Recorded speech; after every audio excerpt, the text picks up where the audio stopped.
चिठिया पे चिठिया लिखाई राजा दशरथ। चिठिया पे चिठिया लिखाई राजा दशरथ। धरही जनकाजी के हाथ हो। धरही जनकाजी के हाथ हो। पनवन माड़ौ छावया मोरे समाधि। जहाँ उतरई बेटा हमार हो। जहाँ उतरई बेटा हमार हो। इतना बचन जब सुनई सीतला रानी। धाई मैया लगे जाई हो। धाई मैया लगे जाई हो।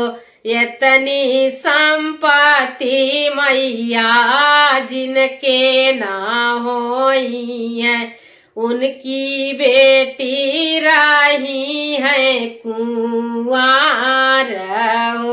इतनी संपत्ति मैया जिनके ना होई है। उनके बेटी रही है कुंवार हो। उनके बेटी रही है कुंवार हो। काहे का मोरी बेटी झंखाती बाटू। काहे का कराहू सोच हो। काहे का कराहू सोच हो। मोहबे से पनावा मांगवे मोरी बेटी। पनवाना माड़ौ छावाई बहो। पनवाना माड़ौ छावाई बहो। चिठिया पे चिठिया लिखई राजा जनका। धरही दशरथ जी के हाथ हो। धरही दशरथ जी के हाथ हो। सोनवाना महल बनावाया मोरे समाधि। जहाँ उतरई बेटी हमार हो। जहाँ उतरई बेटी हमार हो। इतना बचन जब सुनय दुलाए राम।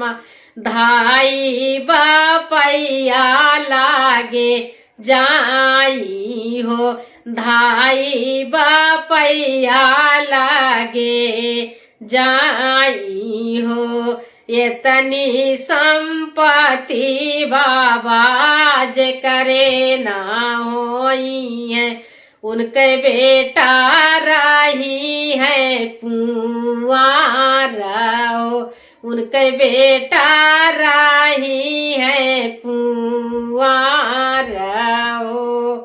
काहे का मोरे बेटा सोच करत हो।